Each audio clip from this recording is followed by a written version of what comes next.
I didn't expect to be dragged through mud in front of my whole family that night. Then again, I should have known better. Nothing in that house ever felt like love. We were sitting at that long, polished table in my grandfather's estate, the kind with seats reserved only for the respectable ones. You know, my lawyer cousin, my tech startup brother, my aunt with the fancy handbags, and even fancier insults. Before we begin, drop a comment and tell us what would you do in this situation? Be honest, tell me in the comments below. We read every comment. Let's begin. I had barely pulled out a chair when I heard my mother's voice slice through the air like a dagger. "She doesn't belong at this table," she said, loud enough for the caterers in the kitchen to hear. "She's just a cashier." I froze. Laughter followed. My uncle snorted. My cousin Chase smirked and muttered, "Let her serve, not sit." The words echoed in my ears. Serve, not sit. Like I was a maid in their castle. I felt every eye turn toward me, and for a second, I thought I might actually choke on the humiliation swelling up in my chest. I hadn't said a word yet. Not a single word. I had just shown up, in a simple black blouse and jeans, after my shift at the grocery store. My hands still smelled faintly like register tape and plastic bags. And yet somehow my presence, my existence was offensive to them. I stepped back, quietly. I wasn't going to beg for a seat at a table where I was never truly welcome. But before I could turn around, I heard a sound. A slow, firm sliding across the table. My grandfather, who hadn't said a word all night, was pushing a thick manila folder toward my mother. "Before you keep talking," he said, his voice calm but ice cold, "read this." The entire room went dead silent. My mother, always poised, always in control, glared at the folder like it had personally insulted her. Then, with trembling fingers, she flipped it open. I watched her eyes scan the first page. Then the second. Then her face lost all color. "What is this?" she whispered. My grandfather didn't flinch. "Those are legal documents. Transfer of ownership. Assets. The Heart Trust." My breath caught. He turned and looked at me, right into my eyes. "You," he said, "are now the sole owner of everything this family thinks they're entitled to." I swear the chandelier above us could have shattered from the silence that followed. Everyone froze. My cousin's fork clattered against his plate. My aunt's wine glass tipped over and rolled. I was standing there, too stunned to speak, with 20 sets of eyes suddenly treating me like I was a ghost who'd come back rich. And my mother? She was still staring down at those papers like they were written in flames. "She's a cashier," she said again, this time more to herself than anyone. "No," Grandpa said, leaning back. "She was a cashier. Now she's your landlord, your trustee, and if she wants to be your boss." Then he looked back at me and nodded. "Go ahead, sweetheart," he said. "Sit. You earned it." And I did. But this time, not because I was invited. Because I belonged. I could feel their eyes burning holes through me as I pulled out the chair, the one at the side of the table closest to Grandpa, and finally sat down. My hands trembled under the table, hidden beneath white linen and polished silver, but I didn't let it show. I had never sat at this table before. Not like this. Not with power. The air was thick with disbelief. I saw my cousin Emily whispering to her sister, her eyes darting between me and the folder in front of my mother like they couldn't make sense of either. Chase had gone pale, his wine untouched. And my mother, Judith, hadn't blinked once since reading the final page. That's when I cleared my throat and spoke. "I wasn't supposed to come tonight," I said quietly. My voice cut through the silence like a slow, steady knife. I almost didn't. I looked down the long table, the same one I used to dust as a kid while they held their wine glasses out for refills. But when Grandpa invited me, I said yes. Not because I thought I'd be welcomed. Not because I wanted to sit beside people who've laughed behind my back for years. But because I was tired of hiding. A few of them shifted. I could see Zach, my brother, blinking fast like he was embarrassed for me, or maybe for himself. "I work at a checkout counter." Yes. "I stand on my feet 8 hours a day. I help customers clean messes, get screamed at by strangers, and go home with aching knees." And every time I smiled through it, I could hear my own family whispering, "She's a failure." My eyes met my mother's. "Even you." She flinched, just slightly, but it was enough. "You always told me I wasn't enough. That real success meant titles, husbands, or at least a trust fund. But you know what I've got that most of you don't."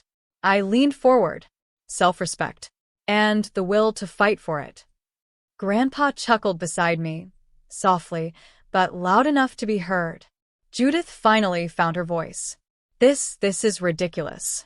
She doesn't have the experience to manage this trust. She doesn't even understand wealth." I tilted my head.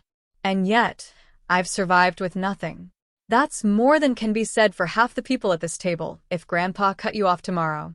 "You can't do this," Chase blurted suddenly, pointing at Grandpa. "You're letting her tear the family apart." Grandpa's voice dropped. "The family tore itself apart when it turned into a pack of leeches. I didn't give Ava the trust to make you comfortable. I gave it to her because she earned it while all of you coasted." He gestured toward me, pride swelling in his tired eyes. "She showed up. She listened. She learned. And she never once asked for a handout."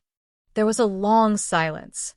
And then, quietly, I turned to one of the servers, Kelly, a sweet woman I used to work with at the diner before she started catering, and said, "Could you please bring me a glass of water?" She smiled and nodded. I turned back to the table. "Just so we're clear, I'm not here to play queen. I don't want your apologies. But I will be cleaning house. And that includes cutting ties with people who only remember I exist when there's something in it for them." Everyone heard it. Everyone understood. For the first time in my life, they looked at me not with pity, but with fear. And for the first time ever, I was okay with that. I didn't expect to speak again that night. But something in me shifted when I saw the way they looked at me, like they were finally realizing I wasn't going to disappear into the background this time. So I stood up. No one moved. No one dared to interrupt. I reached into my purse, pulled out a folded piece of paper, and slowly opened it. Judith narrowed her eyes. "What's that?" I looked directly at her. "A list. Of every time I was made to feel like I didn't belong. I started keeping it years ago." Chase groaned. "Oh, come on." "September 12th, I said firmly, reading from the top. Aunt Linda told her tennis club that I was mentally unstable for not going to college. I was 17. Silence. "October 3rd, Mom's charity gala. I wasn't invited, but I was asked to help serve drinks. None of the guests knew I was her daughter." Judith's lips tightened. "That's enough." "No," I said sharply. "It's not." I turned to Grandpa. He was watching me with quiet approval, arms folded, as if he'd waited years for this moment to happen. "February 8th, I continued. Cousin Taylor laughed when I showed up to dinner after work and said I smelled like aisles and sadness. Taylor looked down at her lap. "And just 3 weeks ago," I said, voice cracking slightly, "when I showed up at the hospital after Grandpa's minor stroke, the nurse said only family could visit. And Zach told her, 'She's just the help.'" I looked straight at my brother. His face was stone. "I didn't mean it like that." "You said it anyway," I replied, folding the paper back up. "All of you have spent years treating me like I was invisible. But now you're sitting in a house with my name on the deed." Nobody said a word. Then Grandpa stood beside me. His hand touched my shoulder. "This dinner was never about food. It was a test. I wanted to see if any of you had changed." He paused, scanning the faces one by one. "You failed." He turned to me. "Except her." I was shaking. Not from nerves, but from finally letting go of the fear that had haunted me my entire life. I was done proving myself. I had already won. "You can leave," I said quietly to the table. "The dinner's over. But the way this family operates from now on, it's going to change. Starting tonight." My mother stood, her voice shrill with panic. "You don't know what you're doing, Ava. You're being emotional." I turned to her and said something I never thought I'd say. "I learned from the best, Mom. I learned how to survive by watching how not to treat people." She stared at me like she didn't recognize me anymore. Maybe she didn't. And maybe that was the point. When I said those words, I learned how to survive by watching how not to treat people. My mother's expression cracked for the first time in years. Her mouth trembled, just slightly, like she wasn't sure whether to lash out or crumble. For a moment, she didn't look like the perfectly composed Judith Hart who'd always controlled every room she entered. She looked like someone who just realized the person she dismissed her whole life was now in a position to rewrite the rules. And I intended to. She tried to recover. You've been working a cash register for 6 years. You don't have the experience. I raised a hand. You're right. She blinked. I don't have the experience of bleeding trust fund money into failed investments. I don't have the experience of hiring fake consultants to steal from our family business. And I don't have the experience of holding my head high while standing on the backs of people I look down on. The room was frozen in shock. Even the servers had stopped moving completely. One of them, a guy named Travis who I used to train during my diner days, gave me a small nod. It meant more than words. I looked at them all, Zach, Emily, Taylor, Aunt Linda, Uncle Scott, even the 2 twins from some distant branch of the family I'd barely met. You all made one mistake, I said slowly. You thought I'd never rise. Chase leaned forward, desperate to spin things back. Okay. So you have control now. Fine. But be smart about this. Think logically. Don't burn bridges. Chase, I said without even looking at him. You once called me the stain on the heart name at Thanksgiving because I wore a thrift store dress. The only bridge burning here is yours. Aunt Linda stood up abruptly. Well, I won't be part of the circus. Walter, this is absurd. You're risking everything just to make a statement. Grandpa didn't flinch. It's not a statement. It's an inheritance. Ava was the only one who asked me how the trust worked, how stocks functioned, how taxes ate into profits. She didn't just pretend to care, she learned. And when I handed her a 100-page report on quarterly returns, she read it twice. Aunt Linda scoffed, but the insecurity in her eyes betrayed her. I stood taller, stronger. You think I'm just playing dress-up with power. But you never paid attention. While you were judging me for ringing up groceries, I was listening, watching, taking notes while you laughed. I walked over to the folder still in front of my mother and slid it across to myself. The assets are legally mine now, and I'm not handing them back. Then I turned, slowly, scanning each face around that table with the calm I'd never had the chance to hold before. Some of you will be removed from the trust entirely. Others will be placed under review. And yes, there will be accountability.